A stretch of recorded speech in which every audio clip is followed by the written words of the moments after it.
Chers amis, je suis heureux ce soir d'aborder la dernière partie de l'étude de ce livre de Daniel.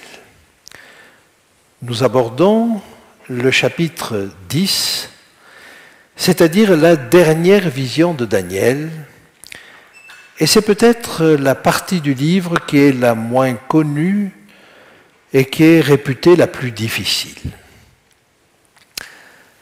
Nous allons voir maintenant juste le premier verset de ce chapitre 10.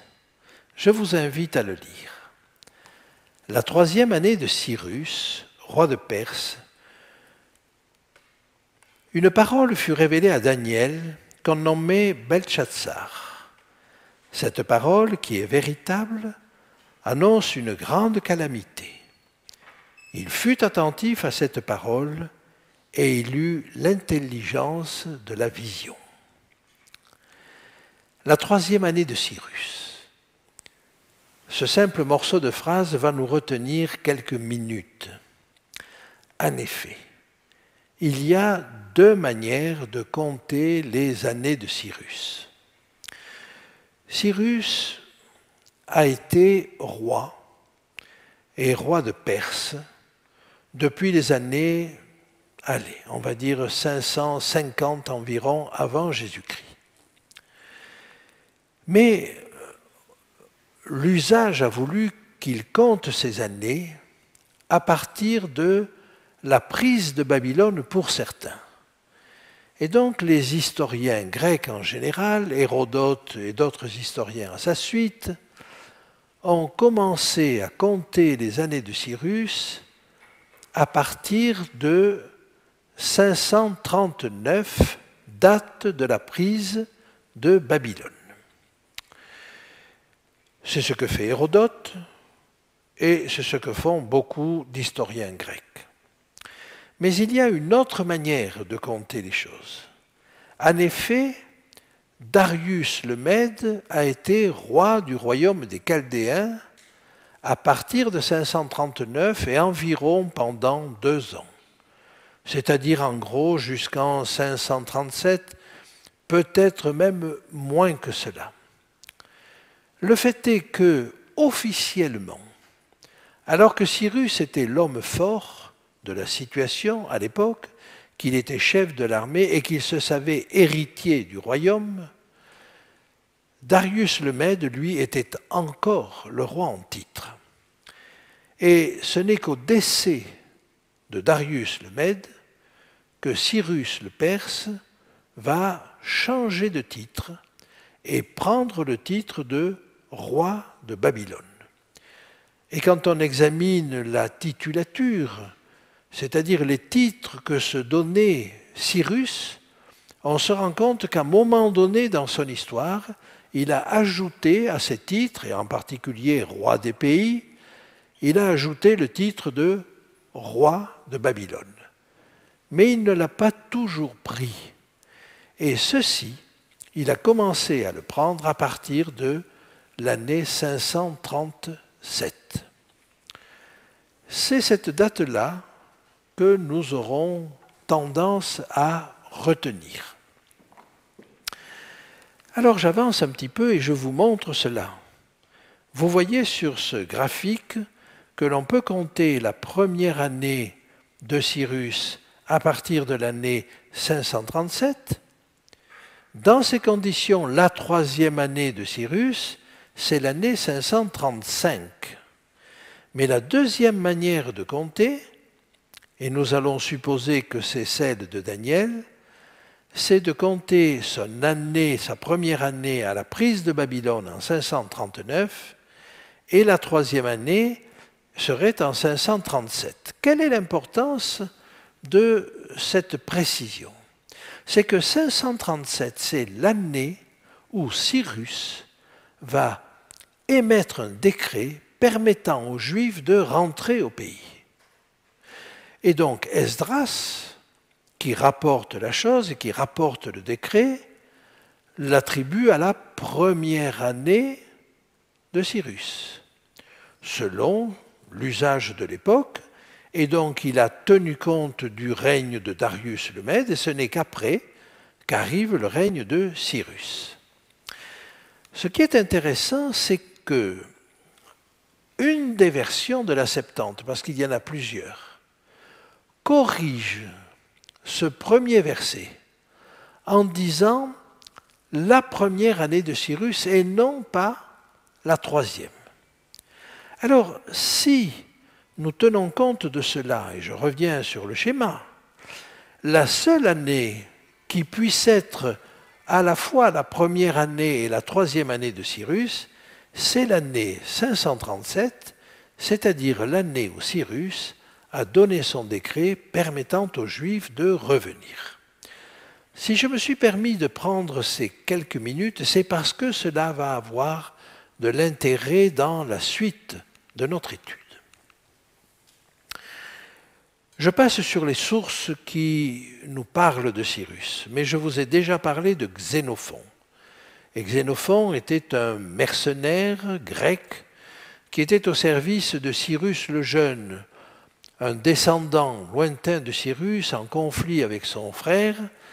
Et Xénophon, écrivain, essayiste, philosophe, était quand même un chef de guerre et il dirigeait une milice d'environ 10 000 Grecs qui s'étaient mis au service de Cyrus le Jeune. Et il a écrit, donc il a été au contact de cette famille royale, il y a vécu longtemps, et il a connu de l'intérieur toute l'histoire de cette famille, et c'est ce qu'il nous rapporte. Et c'est lui, par exemple, qui nous rapporte qu'il y avait un roi de Mède, de Médie, un roi Mède, qui a occupé la place de roi de Babylone après la chute de Babylone pendant environ 2 ans, et il l'appelle Siaxar II. Je n'insiste pas davantage, mais ce que je vous disais sur les titres de Cyrus, vous le trouvez dans une étude de William Shea qui nous montre que Cyrus a changé de titre ou n'a pris le titre de roi de Babylone en plus de roi des pays que vers les années 537. Ceci l'amène à penser qu'il y avait un roi vassal à Babylone. Mais si nous prenons les écrits de Xénophon, alors ça n'était pas un roi vassal, c'était le roi en titre qui était à Babylone, mais qui n'avait pas lui-même le pouvoir. J'avance donc dans ce verset premier et je lis ceci. La 3e année de Cyrus, roi de Perse, une parole fut révélée à Daniel. Et vous notez sans doute que contrairement à ce que nous avons vu au chapitre 7 et au chapitre 8, il ne s'agit pas d'une vision. Il s'agit d'une parole. Nous avions eu la même chose avec le chapitre 9. Daniel a eu 2 visions. Celle du chapitre 7, avec les 4 animaux, celle du chapitre 8, avec le bélier et le bouc. Au chapitre 9, on nous dit que c'est une parole. Alors il a eu en vision, bien sûr, quand même Gabriel. Donc ça, il l'a vu en vision. Mais Gabriel est venu lui donner une explication. C'est-à-dire que vous n'avez pas dans cette vision du chapitre 9 des animaux, des métaux ou quelque autre symbole. Ce sont des explications. Eh bien, de la même manière, au chapitre 10, il va y avoir une vision, mais qui n'est pas l'essentiel de la révélation. Cette vision, c'est celle de Michael. Et là, ce ne sera plus une chazon, comme pour Gabriel, mais ce sera une marée, parce que c'est un personnage divin qui se révèle. Mais l'essentiel de la révélation, ce sera une parole, c'est-à-dire une explication qui va prendre tout le chapitre 11 et même au-delà. Alors, si nous avons bien conscience de cela, nous allons comprendre que le texte invite Daniel à comprendre la parole, c'est-à-dire ce qui va lui être révélé maintenant, pour comprendre la vision.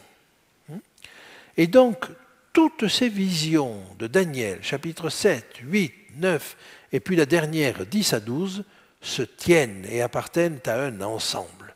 Et c'est cela que je voulais vous dire. Alors on l'appelle Daniel, qu'on appelait Belshazzar, et qu'on nomme Belshazzar. Donc vous voyez qu'on revient à son nom hébreu d'origine, tout en mentionnant un titre qui lui avait été donné par Nebuchadnezzar. Cette parole, nous est-il dit, qui est véritable. Pourquoi préciser que cette parole est véritable? Si elle vient de Dieu, n'est-elle pas ipso facto véritable? Alors il faut penser à ce qui s'est passé.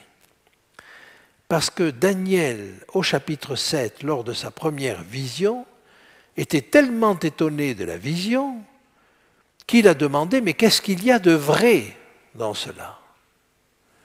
Et alors, l'ange continue. Il reste sur cette notion, il dit « Cette vision-là, elle est véritable. Cette révélation ne souffre pas de doute. » Vous savez sans doute qu'il y a des révélations qui sont conditionnelles. Et je vous citerai peut-être la plus connue d'entre elles, c'est celle de Jonas, qui est allé prêcher la destruction de Ninive. Est-ce que ça a eu lieu? Oui, mais beaucoup plus tard, alors qu'il l'a prêché de manière imminente. Pourquoi? Parce que les Ninivites se sont repentis. Donc il y avait là une prédiction conditionnelle. Ça n'est pas le cas ici. Et nous allons voir que cette parole est véritable. De toute manière, la parole de Jonas aussi était véritable. Et elle annonce une grande calamité. Je pense qu'il y a là une erreur d'appréciation du traducteur, parce que le mot qui est employé là et qui est traduit par calamité, c'est tsaba, c'est-à-dire une armée. Alors, qui dit armée dit combat, guerre. Et il me semble que le mot qui convient, le sens qui convient ici, c'est la notion de guerre ou de combat. Il y a un grand combat. Et puis ça a un troisième sens dérivé, parce que chaque fois qu'il y a une armée qui déferle sur un pays, c'est une catastrophe. Et le troisième sens, c'est une calamité. Mais nous allons voir que l'essentiel là, dans ce chapitre 10, c'est un combat. Il fut attentif à cette parole et il eut l'intelligence de la vision. Eh bien, de nouveau, on le traduit par des mots différents, mais c'est toujours cette racine hébraïque bin qui signifie discerner. Donc, il fut attentif, c'est en réalité, il discerna cette parole. Et ce qui lui fit discerner, quand on dit il eut l'intelligence, c'est la même racine, ce qui lui fit discerner la vision. Donc vous voyez le processus qui est en cours ici. Il va recevoir une information supplémentaire, mais qui a trait aussi au passé. Et il s'agit qu'il fasse le lien avec le passé. L'enjeu de ce chapitre 10, c'est de comprendre quel est ce grand combat.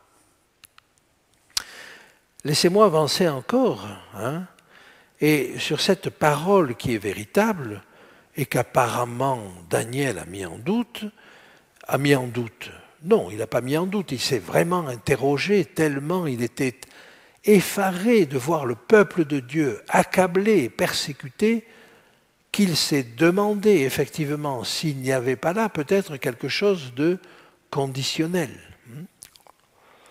Regardons ce que dit le prophète Habakkuk. Car c'est une prophétie dont le temps est déjà fixé. Elle marche vers son terme et elle ne mentira pas. Si elle tarde, attends-la, car elle s'accomplira certainement. Il existe des prophéties conditionnelles, mais vous l'avez compris, nous ne sommes pas ici dans ce type de prophétie conditionnelle. J'avance encore et j'aimerais vous montrer un autre aspect de ce premier verset.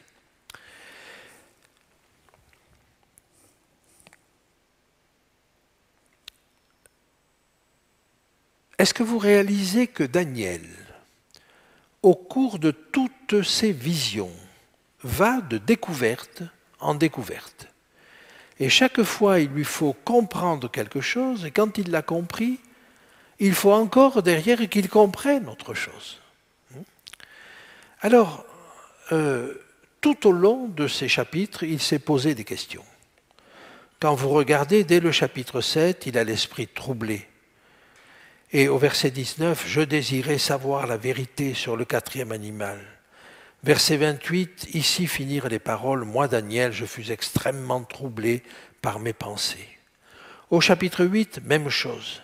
« Tandis que moi, Daniel, j'avais cette vision et que je cherchais à la comprendre, voici quelqu'un qui avait l'apparence d'un homme se tenait devant moi. » Et on lui promet des explications.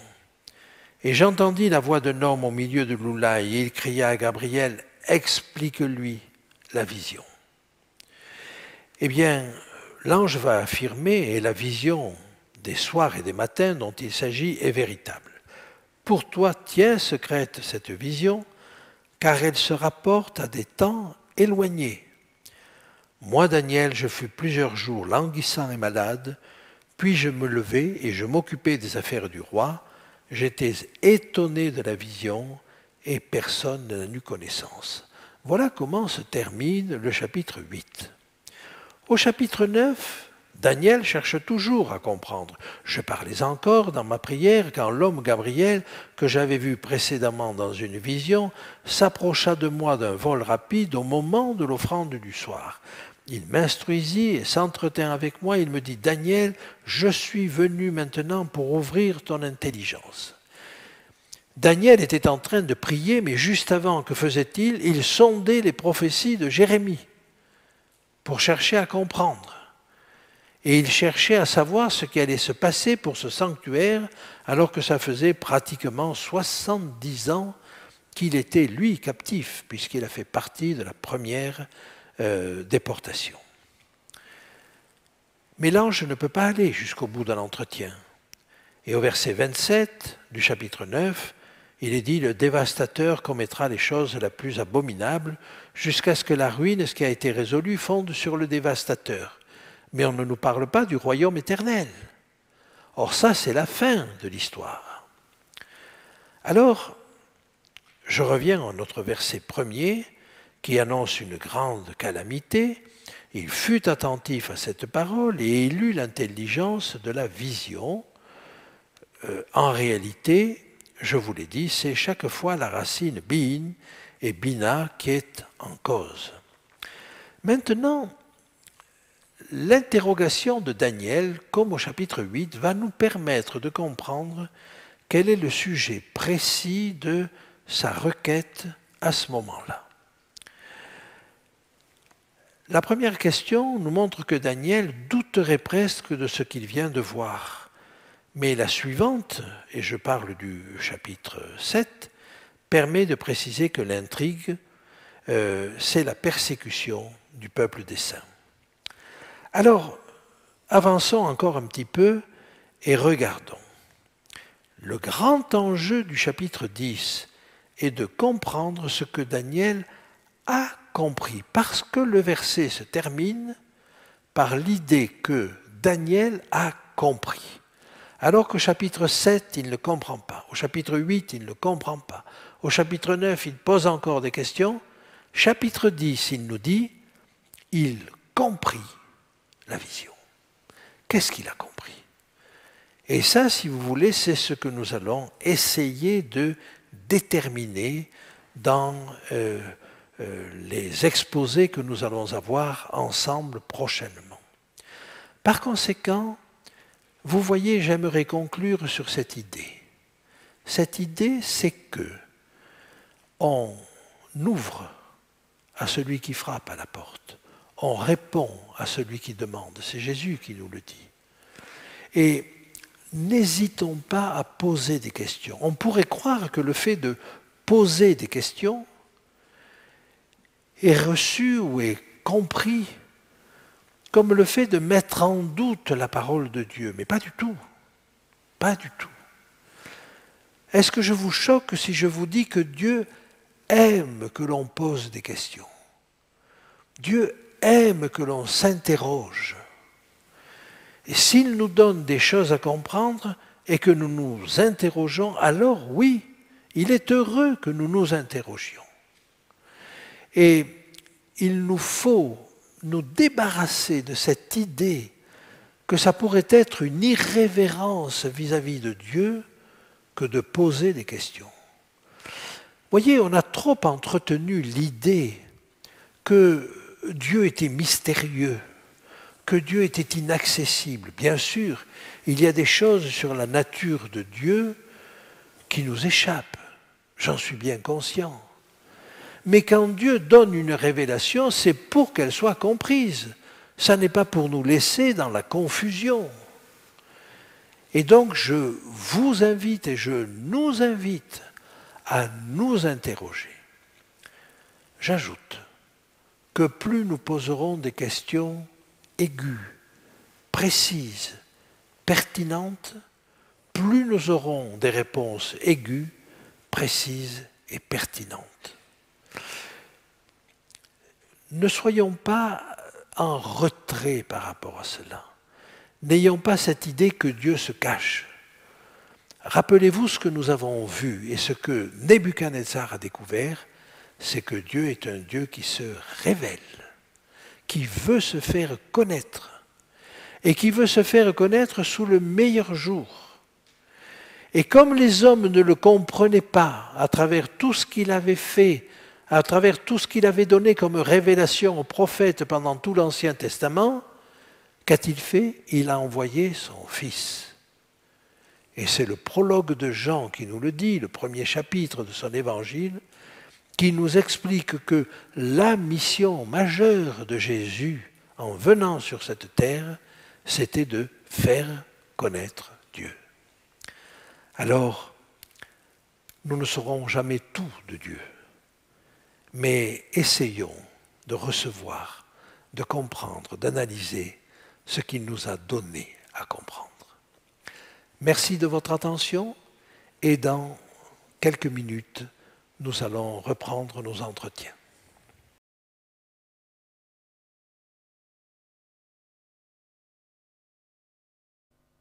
Poursuivons notre entretien avec la manifestation de Michaël. Et nous n'avons vu que le premier verset du chapitre 10. Nous allons voir maintenant les suivants et nous allons voir cette manifestation extraordinaire de Jésus lui-même, et on nous apprend qu'il s'appelle Michaël. Alors regardons ces choses-là. En ce temps-là, moi, Daniel, je fus 3 semaines dans le deuil. Dans le deuil, on pourrait dire dans une lamentation suppliante. On pourrait dire, en d'autres termes, qu'il a pris le sac et la cendre. Il est dans une situation, non pas peut-être de deuil, il n'a peut-être perdu personne, mais il est dans une situation de supplication intense. Et un des enjeux de ce chapitre 10 va être de comprendre quelle est cette supplication. Qu'est-ce qui fait qu'il va pendant 3 semaines jeûner, prier, prendre le sac et la cendre pour supplier Dieu. 3 semaines. 3 semaines de deuil. Le texte, littéralement, nous dit 3 semaines, 2 jours, ce qui est tout à fait inhabituel. Si vous parlez avec quelqu'un et que vous envisagez de le retrouver dans 3 semaines, vous ne lui dites pas 3 semaines, 2 jours. En hébreu non plus. Mais pourquoi? Parce que les dernières semaines dont il a été parlé au chapitre 9 n'étaient pas des semaines de jours. C'était des semaines d'années. Et vous voyez donc qu'il y a un lien entre le chapitre 9 et le chapitre 10. Et le chapitre 10 nous dit « Je fus dans le deuil 3 semaines, mais 3 semaines de jours ». Ce qui nous laisse entendre que Daniel a parfaitement compris que les semaines qui étaient avant, celles dont on nous parle au chapitre 9, étaient des semaines d'années. Donc vous voyez, Daniel a compris cela. Maintenant, avançons. Je ne mangeai aucun mets délicat. Il n'entra ni viande ni vin dans ma bouche, et je ne moignis point jusqu'à ce que les 3 semaines fussent accomplies. Alors, cela nous apprend qu'il n'était peut-être pas complètement végétarien, puisqu'il signale que pendant 3 semaines, il n'a pas mangé de viande et pas bu de vin. Maintenant, si vous avez noté, nous sommes là le 24e jour du premier mois, du mois de Nissan. Or, ce qu'il y a au mois de Nissan, c'est la Pâque. Et normalement, les Juifs, à la Pâque, consommaient l'agneau pascal. Ils mangeaient de la viande donc. Peut-être n'en mangeaient-ils pas souvent, mais là, normalement, ils mangeaient l'agneau. Et peut-être veut-il nous dire de cette manière qu'il n'a pas pris, il était tellement dans le jeûne et la prière, qu'il n'a pas célébré la Pâque peut-être comme il l'aurait fait en temps habituel. Le 24e jour du premier mois, j'étais au bord du grand fleuve qui est le Hiddekel. Alors le Hiddekel, c'est le Tigre. Probablement, il y est en vision à ce moment-là. Mais c'est vrai que le fleuve Euphrate, qui baignait donc Babylone, n'était plus tout à fait le centre, puisque c'était les Mèdes et les Perses qui sont un peu plus à l'est, et que certainement le Tigre prend davantage d'importance à ce titre-là. Donc, il vient de passer la Pâque, et il vient de passer la Pâque en jeûnant. Cette vision est dans la foulée du chapitre 8. Pourquoi ? Au chapitre 8, il se trouvait au bord de l'Oulaï, un fleuve. Nous verrons l'importance de ce fleuve quand nous allons aborder le chapitre 12. Mais jusque-là, laissons les choses en l'état et remarquons que pour cette vision, le chapitre 8 et du chapitre 10, il se trouve au bord du fleuve. Et c'est le Tigre. Lorsque j'eus cette vision, il me sembla que j'étais à Suse, la capitale, dans la province d'Élam. Et pendant ma vision, je me trouvais près du fleuve d'Oulaï. Et j'entendis la voix d'un homme au milieu de l'Oulaï, et il cria et dit « Gabriel, explique-lui la vision. » Et vous vous rappelez donc, et on se le rappelle ici, que ce fleuve avait une importance puisque c'est au milieu du fleuve que se trouvait ce personnage particulier vêtu de lin et dont nous avons compris qu'il n'était autre que Jésus. Je levai les yeux, je regardai et voici il y avait un homme vêtu de lin ayant sur les reins une ceinture d'or d'Uphaz. C'est-à-dire que même si ça n'est pas le même ruisseau, la même rivière, Daniel retrouve le même personnage. Et il va nous le décrire d'une manière tout à fait extraordinaire. Alors, il y avait un homme vêtu de lin. Ai-je besoin de vous rappeler que cet homme vêtu de lin, nous allons d'abord le retrouver à la fin du livre de Daniel, je vous en parlerai, et c'est au chapitre 12, dans la toute dernière partie de cette vision. Deuxième élément, on le trouve dans Ézéchiel. Et dans Ézéchiel 9, il voit arriver des destructeurs, Ézéchiel voit arriver des destructeurs, et au milieu d'eux, un homme ayant une écritoire à la main, vêtu de lin. Et les différents éléments de la prophétie d'Ézéchiel nous font comprendre qu'une fois de plus, c'est Jésus. Je pourrais vous citer surtout Apocalypse 1. Et au milieu des chandeliers, donc il s'agit de la vision inaugurale de l'Apocalypse, la première vision de Jean. Et au milieu de sept chandeliers, quelqu'un qui ressemblait à un fils d'homme, vêtu d'une longue robe, ayant une ceinture d'or sur la poitrine. Sa tête et ses cheveux étaient blancs comme de la laine blanche, comme de la neige. Ses yeux étaient comme une flamme de feu. Ses pieds étaient semblables à de l'airain ardent, comme s'il eût été embrasé dans une fournaise, et sa voix était comme le bruit des grandes eaux. Eh bien, la description que nous fait Daniel est tout à fait similaire à la description que nous fait Jean. Et il nous dit ceci, son corps était comme de chrysolite, son visage brillait comme l'éclair, ses yeux étaient comme des flammes de feu, ses bras et ses pieds ressemblaient à de l'airain poli, et le son de sa voix était comme le bruit d'une multitude. Ai-je besoin d'insister? C'est le même personnage. Mais ce même personnage qui brillait comme l'éclair, qui donc peut prétendre briller comme l'éclair? Regardez dans Luc, car comme l'éclair resplendit et brille d'une extrémité du ciel à l'autre, ainsi sera le Fils de l'homme en son jour. Et je pourrais vous citer, brillant comme l'éclair, la manière dont Jésus se présente le jour de la transfiguration. Donc, on n'a pas de doute sur l'identité de ce personnage. Maintenant, les yeux comme une flamme de feu, eh bien nous l'avons vu dans Apocalypse. Nous l'avons lu, je n'ai pas besoin d'insister. Ses bras et ses pieds ressemblaient à de l'airain poli.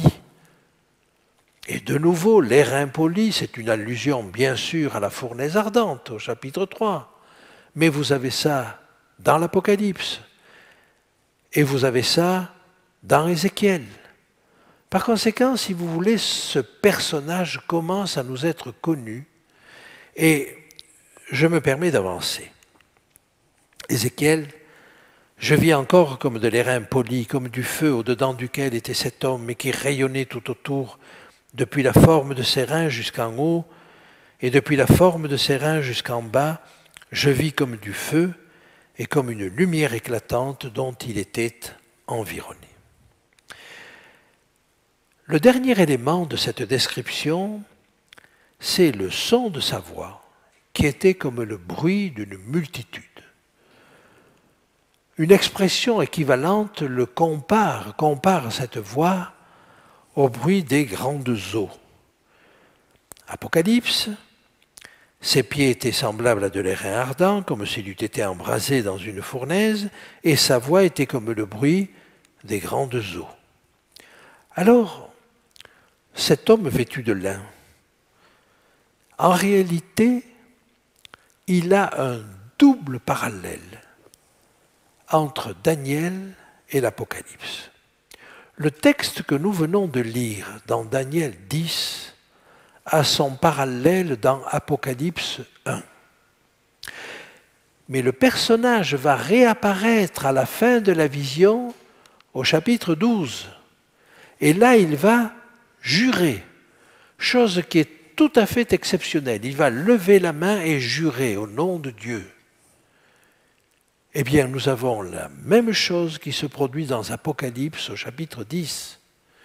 C'est-à-dire que vous n'avez pas simplement un parallèle, vous avez un double parallèle.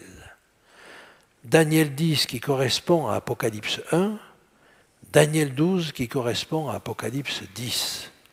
Et c'est l'occasion pour moi de vous rappeler qu'en réalité l'Apocalypse n'est qu'une vision. Et que la bonne comparaison que l'on peut faire entre le livre d'Apocalypse et le livre de Daniel, c'est non pas de comparer l'ensemble de l'Apocalypse à l'ensemble de Daniel, mais c'est de comparer l'ensemble de l'Apocalypse à chaque vision de Daniel. Chaque vision de Daniel est un panorama de l'histoire. Et l'Apocalypse est un panorama de l'histoire. Je vous avais déjà parlé de cela quand nous commentions l'Apocalypse, et je me permets de le répéter ici. Mais à travers les caractéristiques de ce personnage, à partir de Daniel 10, alors parce qu'il est vêtu de lin, nous pouvons aller dans Daniel 8, ou nous pouvons aller dans Ézéchiel 9 ou 10, où nous avons ce même personnage vêtu de lin, et même dans Ézéchiel 1. Il a les bras et les pieds comme de l'airain ardent. Alors vous pouvez aller dans Daniel 2 ou Daniel 3 avec la fournaise ardente. Et puis de proche en proche, comme ça, vous allez vous retrouver avec Apocalypse 7, avec Ésaïe 6, la vocation d'Ésaïe, avec Apocalypse 8 et encore d'autres textes. Tout ça pour vous dire que Jésus est présent de très, très nombreuses fois dans l'Ancien Testament, et je ne vous ai cité que les éléments prophétiques. Alors, nous allons avoir un premier élément de réponse à Daniel. Vous voyez, face à l'épreuve, Dieu ne promet pas qu'il évitera toute épreuve. Il nous dit qu'il sera là, avec nous, dans l'épreuve. Il n'a pas évité que les jeunes Hébreux aillent dans la fournaise ardente, mais il a été avec eux. Il n'a pas évité que Daniel aille dans la fosse aux lions, mais il y avait son ange dans la fosse aux lions. Et j'aimerais que ce soit un des messages que nous pouvons comprendre face aux épreuves. Dieu est là avec celui qui est éprouvé. Mais il n'évite pas toujours l'épreuve. En Daniel 12:1, il nous est dit, il est le défenseur des enfants de son peuple. Le verbe qui est utilisé là, c'est le verbe tenir debout, tenir ferme. Il tient ferme pour les enfants de son peuple. Peut-être que le défenseur nous le montrerait comme un guerrier, mais ce n'est pas comme ça. Il tient comme quelqu'un qui tient ferme, qui tient debout, qui résiste. Et c'est un mot qui est assez employé dans le livre de Daniel. Alors, je vous ai cité toutes ces occasions et je continue avec le verset 7. Moi, Daniel, je vis seul la vision, et les hommes qui étaient avec moi ne la virent point. Mais ils furent saisis d'une grande frayeur, et ils prirent la fuite pour se cacher. Pourquoi ces hommes qui n'ont pas vu la vision ont-ils été pris d'une grande frayeur? C'est étonnant.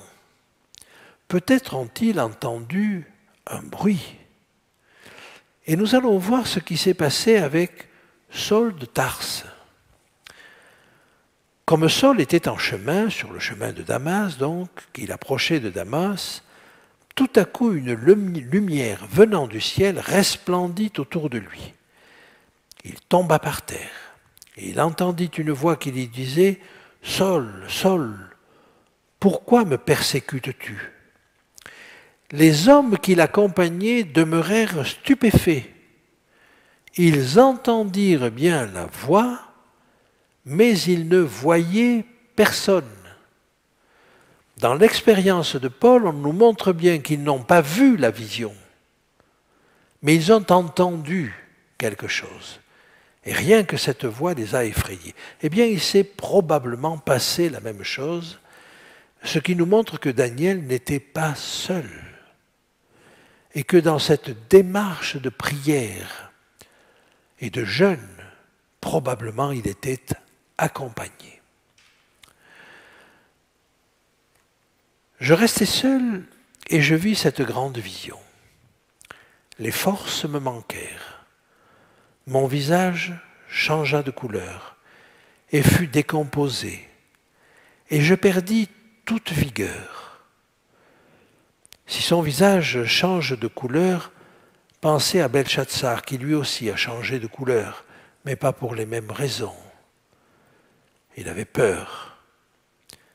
Je ne dis pas que Daniel n'a pas été impressionné, qu'il n'a pas eu peur, mais quand même, il était certainement davantage marqué par cette vision tout à fait étonnante. Vous savez, quand on parle de l'airain comme de l'airain poli, dites-vous qu'à l'époque, c'était la chose la plus brillante avec le soleil, c'était la chose la plus brillante que l'on pouvait évoquer, de l'airain comme s'il sortait de la fournaise. Et c'était vraiment quelque chose de très impressionnant et le regard avait peine à soutenir cette lumière. Donc, j'entendis le son des paroles et comme j'entendais le son de ces paroles, je tombai, frappé d'étourdissement, la face contre terre. Il est terrassé.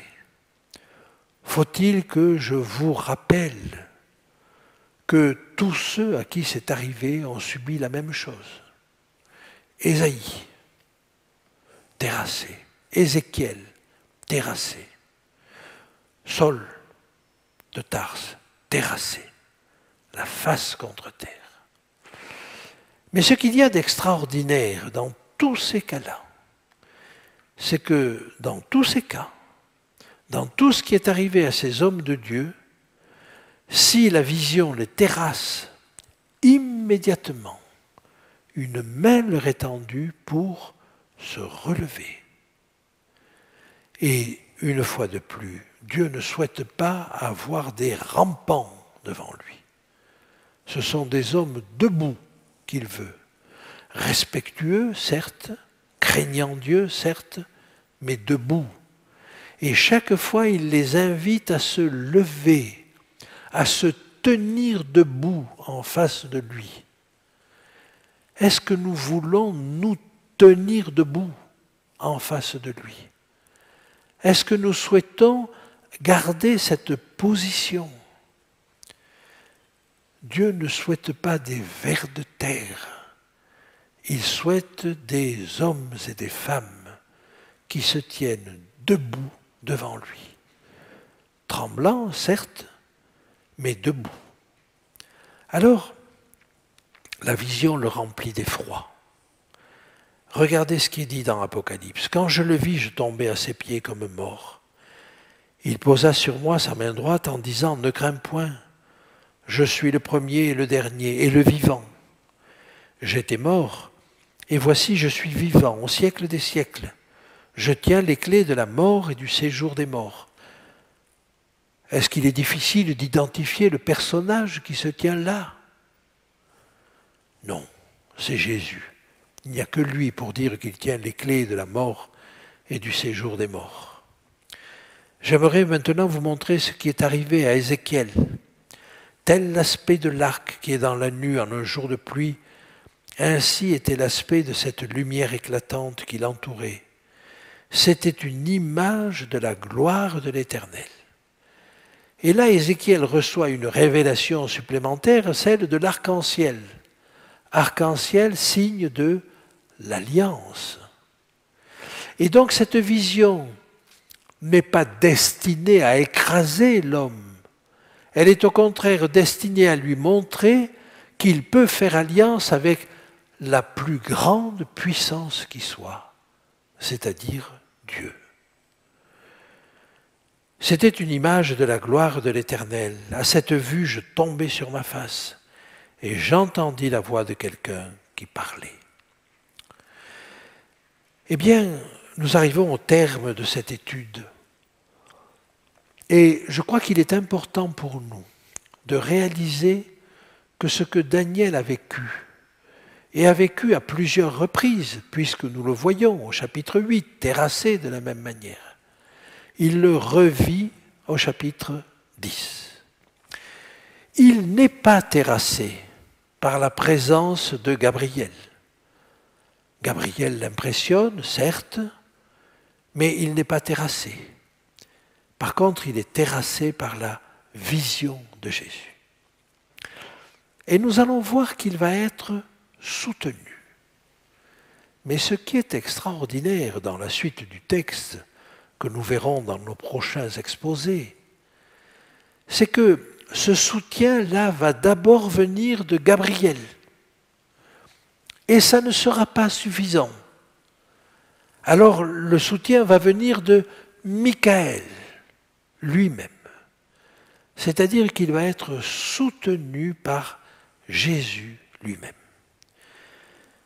Je vous invite donc à méditer sur ces choses-là, de telle manière que nous comprenions que notre Dieu est un Dieu fort, puissant, merveilleux, extraordinaire, mais que ce sont des hommes et des femmes responsables, des hommes et des femmes debout, qu'il souhaite pour accomplir son œuvre sur cette terre et auprès des autres, auprès de leurs concitoyens. Je vous remercie de votre attention.